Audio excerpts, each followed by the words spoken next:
Olá, está no ar o Jornal da Câmara. A audiência pública debate projeto sobre regime de previdência complementar. Setembro Verde alerta para a importância da doação de órgãos. E ainda, proposta aprovada, polêmica e clima tenso no plenário Otávio Rocha. De um lado, o Executivo, que encaminhou um projeto de lei para a retirada gradativa dos cobradores que atuam nos ônibus que circulam na capital gaúcha. Do outro, os rodoviários, que também estiveram aqui na Câmara Municipal. Estas e outras informações você confere a partir de agora, aqui no Jornal da Câmara.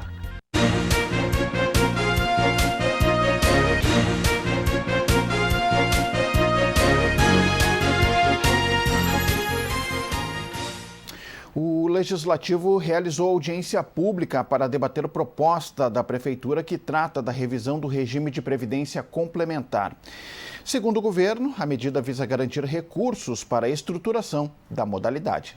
De acordo com o secretário municipal da Fazenda, a criação da Fundação de Previdência Complementar foi aprovada em 2018 pelo Legislativo com a intenção de gerir o regime do município. No entanto, Rodrigo Fantinel argumentou que o custo para a manutenção do POAPREV é estimado em R$3 milhões ao ano, custo que, segundo ele, é muito alto para a Prefeitura e poderia prejudicar o servidor municipal de Porto Alegre. Aqueles 10 milhões iniciais ali seria para fazer a implantação da entidade, tá? Então, realmente, ela tem um custo bastante significativo. Temos também análise de especialistas, tanto do Ministério da Economia, quanto uma manifestação da Associação dos Tribunais de Contas, da Tricom, que demonstra ser menos oneroso para o ente, melhor para os servidores aderir a uma entidade já constituída.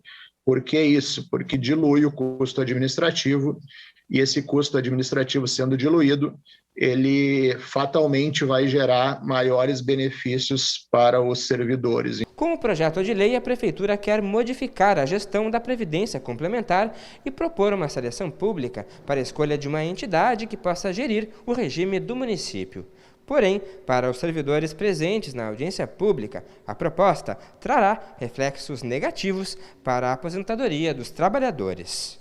É tirar a possibilidade de garantir a aposentadoria digna para os servidores públicos ingressantes no município de Porto Alegre a partir de agora. Este projeto de previdência complementar nada mais é do que um arremedo de lei para justificar um fluxo de caixa para a prefeitura. O que é fluxo de caixa para a prefeitura? Fluxo de caixa para a prefeitura é lucro para as empresas privadas, que é o mesmo que aconteceu na reforma trabalhista. O único vereador inscrito para se manifestar na audiência pública, Jonas Reis, salientou que o projeto representa a venda dos recursos públicos para a iniciativa privada. Na verdade, agora nós estamos tratando da venda de uma parcela dos recursos públicos. Por que eu digo recursos públicos? Porque a remuneração dos servidores, quando dela é extraída recurso, é recurso público. E vai ser extraído recurso apenas do salário dos servidores para formar uma espécie de fundo individual, uma poupança de cada CPF. E isso, claro, a prefeitura vai vender à iniciativa privada. O diretor-geral do Previmpa destacou que o projeto precisa ser aprovado até o dia 12 de novembro deste ano.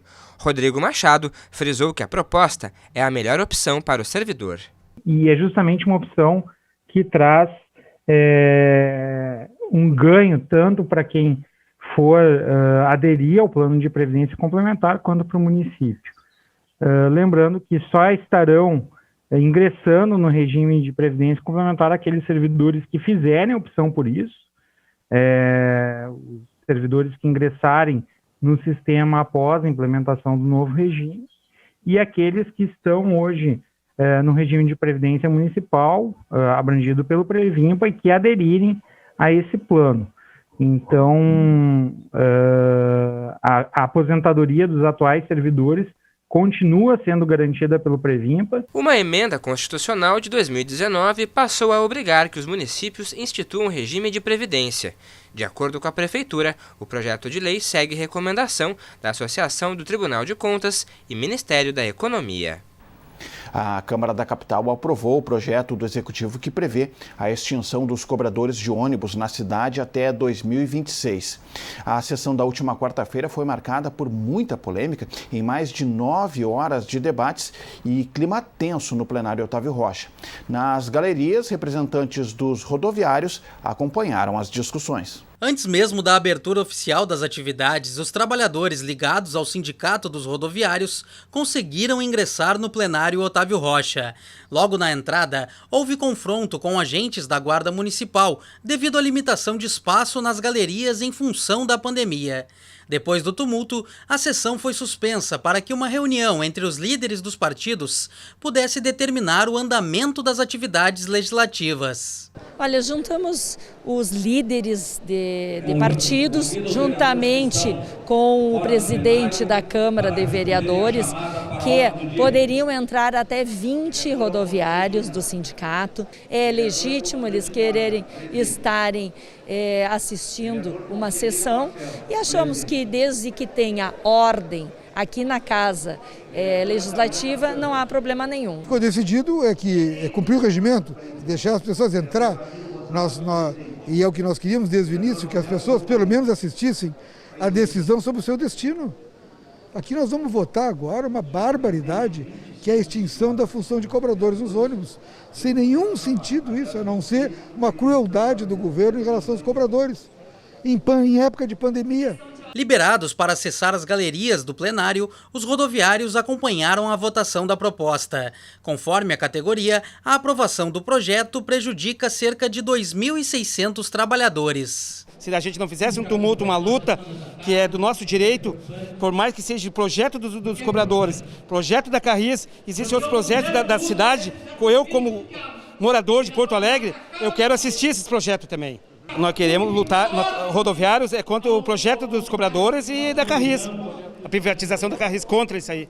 A proposta do Executivo não estava prevista para ser votada na quarta-feira, mas a vereadora comandante Nádia, vice-líder do governo na Câmara, solicitou a inserção da matéria na ordem do dia, medida que foi aprovada pela maioria no plenário.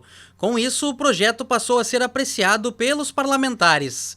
A discussão do texto durou mais de 9 horas e, em vários momentos, o clima ficou tenso no plenário. Primeiro, é importante registrar que no Colégio de Líderes nós não aprovamos a priorização desse projeto para ser votado no dia de hoje. Então, pegou os cobradores de surpresa, a sociedade de uma forma geral. Segundo, o impacto social nas famílias, na cidade, ele é muito grande. Ali dentro, 12 parlamentares foram contra a matéria, mas com 21 votos favoráveis, a Câmara de Vereadores aprovou o projeto de lei do Executivo que cria o programa de extinção gradativa dos cobradores de ônibus em Porto Alegre. O plano, conforme o governo, será executado ao longo de 4 anos, com término previsto para 2026. Para a Prefeitura, a proposta pode contribuir para a redução dos custos da operação, resultando na diminuição da tarifa. O projeto prevê que as empresas de transporte coletivo devem viabilizar a migração dos cobradores para outros mercados de trabalho, disponibilizando cursos de qualificação e capacitação profissional. Ainda conforme o texto, o Executivo fica responsável por estabelecer convênios e parcerias para auxiliar o treinamento técnico e prestar assistência social. A função do cobrador, ela está igual caixa de banco, ela está igual a pessoa que fazia o check-in no aeroporto. Hoje nós temos várias formas de cobrança da passagem e é muito reduzida a questão do dinheiro. Cada vez mais é cartões, é créditos em celular, uma série de coisas. São evoluções tecnológicas que estão vindo, mas nós temos que nos adaptar a elas, e a questão do cobrador é uma delas. Junto com o projeto, 4 emendas foram aprovadas. Uma delas, encaminhada pelo vereador Cláudio Janta, do Solidariedade, prevê estudos para a necessidade da inclusão de um auxiliar para dar suporte aos passageiros idosos, deficientes, gestantes e crianças. Outra, da vereadora Cláudia Araújo, do PSD, delega ao Executivo decidir pela manutenção do profissional que irá prestar assistência às pessoas com deficiência para ingresso nos veículos adaptados. Outra emenda aprovada do vereador José Freitas, do Republicanos, possibilita a instituição do Sistema Colaborativo de Recarga do Cartão TRI. E a última, encaminhada também pela parlamentar Cláudia Araújo, do PSD, prevê a elaboração de um plano de demissão voluntária para os colaboradores de empresa pública.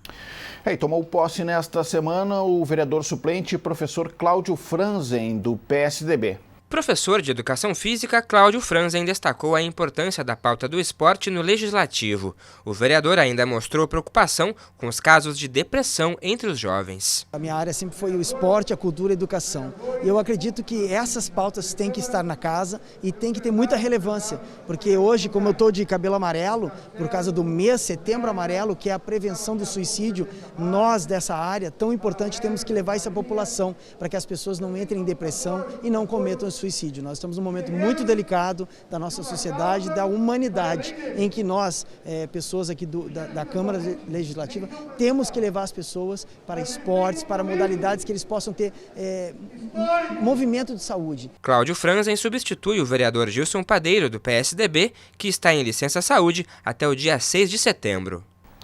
Bom, e o assunto agora é doação de órgãos, porque nós estamos no Setembro Verde, o mês da conscientização sobre a importância deste ato. Para tratarmos mais sobre este assunto, eu recebo aqui de forma virtual no Jornal da Câmara a partir de agora, a vice-presidente de Relações Institucionais da ONG Via Vida, a Noêmia Saltes Gensas. Vice-presidente, seja muito bem-vinda aqui ao Jornal da Câmara. Obrigado pela presença. Olá, obrigada. Perfeito. Vice-presidente, esse é um tema, né? Evidentemente que ele deve ser debatido o ano inteiro. Mas nós estamos num mês, o Setembro Verde, que serve para isso mesmo, né? Para ampliar essas informações e incentivar o debate sobre este tema. É isso, né? É isso. Tu pegaste o ponto nevrálgico, né? A causa da doação de órgãos é uma causa muito importante e necessária. O ano inteiro as pessoas estão em lista de espera por um transplante e esse assunto precisa ser falado e debatido todo ano. Mas nós temos um mês, que é o Setembro Verde. Verde é a cor da saúde, né? O Setembro Verde, então, é um mês para estímulo da discussão e do esclarecimento sobre a causa da doação de órgãos, né? No Brasil, atualmente, nós temos mais de 45 mil pessoas em lista de espera por um transplante que irá salvar suas vidas. E no nosso amado Rio Grande do Sul, são mais de 2.300 pessoas na lista esperando por um órgão. Certo. Noêmia, com a experiência de vocês, né, com a experiência do Via Vida, vocês percebem que ainda há muito tabu em relação a este tema? Vocês ainda enfrentam muita dificuldade de tratar do assunto, né? E como é que é levar esse esclarecimento, esse, digamos assim, entre aspas, né, esse corpo a corpo, né, esse diálogo mais aproximado com a sociedade, com as famílias, né? Em um momento, né, evidentemente, que é bem difícil, né, de tratar sobre essa questão. Sim, o importante é a informação, né? Nós da Via Vida buscamos levar informação para as pessoas. Vejam só que o Brasil tem o maior sistema público de transplantes do mundo. Em torno de 95% dos transplantes realizados no Brasil são feitos pelo SUS, são públicos, né? E, no entanto, o nosso país peca na informação, né? No esclarecimento da população sobre como é o procedimento do transplante. Então, nós buscamos levar essa informação, esclarecer para as pessoas como se tornar um doador de órgãos, né? No Brasil, é preciso que as pessoas avisem a sua família que o seu desejo de ser doador de órgãos e de salvar muitas vidas, porque a família é a nossa voz. Não tem selinho na identidade, não tem registro em cartório. Quem autoriza a doação de órgãos é a nossa família. Então, o básico que se ensina e que se esclarece é que as pessoas precisam avisar a família o seu desejo de ser doador, porque aí a tendência da família é respeitar a vontade do seu familiar, né? Também, Pois não. Também a gente costuma esclarecer sobre a morte encefálica, né? O tipo de morte que no Brasil autoriza a doação de órgãos é tão só a morte encefálica. Então, quando as pessoas entendem a complexidade e como se processa a morte encefálica, fica muito mais fácil de entender que o seu familiar realmente está morto e de autorizar a doação de órgãos. Porque a morte encefálica tem que ser atestada numa UTI, por mais de um médico, por exames clínicos e exames de imagem que atestem a ausência total de fluxo sanguíneo. Então, quando as pessoas entendem esse processo, elas veem, assim, caem muitos mitos, né, da doação de órgãos. E eu acho que a senhora também tocou num ponto que é fundamental, né, e que é trabalhado pelo Via Vida, né, que é passar essa informação e ter a consciência, né, de que é preciso que se converse com a família, né, aquele que quer ser doador, que tem esse diálogo com a família, né. Exatamente, né? E a gente tem dito, né, agora no Setembro Verde, aproveite o Setembro Verde para refletir sobre a doação de órgãos, né? Para refletir que dessa vida a gente pode deixar esse belo legado e salvar muitas vidas. Um doador pode salvar até 8 vidas e melhorar a vida de mais de 30 pessoas com tecidos, ossos, cartilagens, né? Então o doador de órgãos, ele é um herói. E a gente, na Via Vida, na Via Vida nós temos o braço educacional, que trabalha exatamente essas informações, esse esclarecimento. Nós fazemos palestras, panfletagens, nós investimos muito nas crianças, nós temos um projeto que vai nas escolas e lê um livrinho que se chama Tartaruguinha que perdeu o casco. É um livrinho que nós temos que conta de forma lúdica a questão da doação de órgãos. E depois as voluntárias fazem um debate com as crianças sobre doação, para incutir desde pequenos, né, essa solidariedade, essa ideia de amor ao próximo e de empatia, que está muito presente na causa da doação de órgãos, né? E também na Via Vida nós temos um braço assistencial, que é a Pousada Solidariedade. Ali nós hospedamos doentes carentes que vêm de todo o Brasil transplantar em Porto Alegre. Porque Porto Alegre, a nossa cidade, é um centro transplantador muito importante do Brasil. Apenas São Paulo e Porto Alegre realizam todos os tipos de transplante. Então, ali na Pousada Solidariedade, nós hospedamos pessoas que vêm do interior do estado, do Rio Grande do Sul, e de todo o Brasil fazer o transplante em Porto Alegre. Ali elas ficam gratuitamente por todo o tempo necessário, recebem alimentação, temos acompanhamento de assistente social, temos psicólogo voluntário, e ficam ali no pré-transplante e no pós-transplante, quando são liberadas do hospital e retornam ali para lá até poderem voltar para as suas cidades, né? Então fazemos esses dois trabalhos, assistencial e educacional, na Via Vida. Perfeito, perfeito. Para a gente ir encaminhando o final da nossa entrevista, eu converso aqui com a vice-presidente de Relações Institucionais do Instituto Via Vida, a Noêmia Saltes Gensas. Noêmia, a senhora falou anteriormente na nossa conversa, na nossa entrevista, que a fila no Rio Grande do Sul é de 2.300 pessoas, né? Qual é a principal demanda, né, nesse momento aqui no estado, né?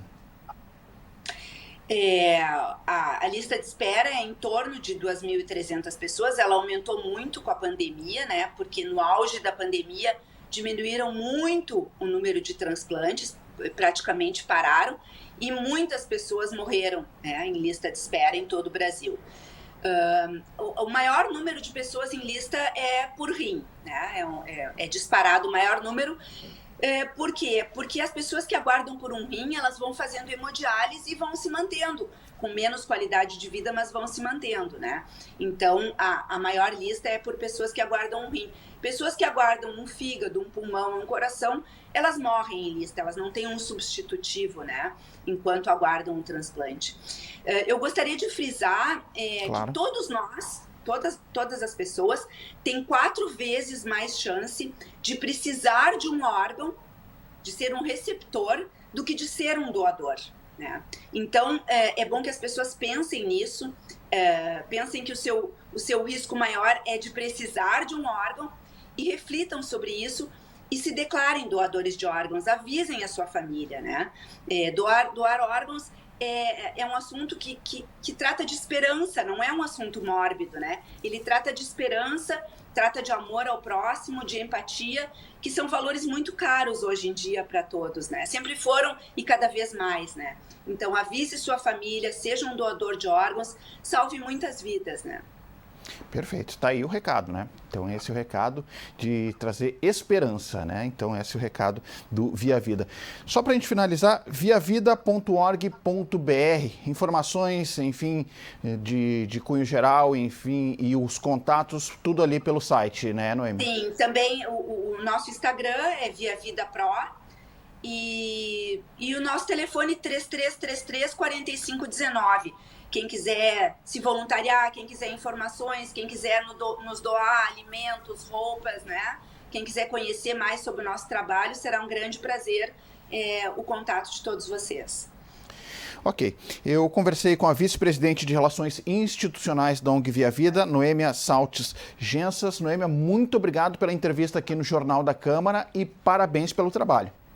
Nós que agradecemos a oportunidade. O Jornal da Câmara de hoje fica por aqui.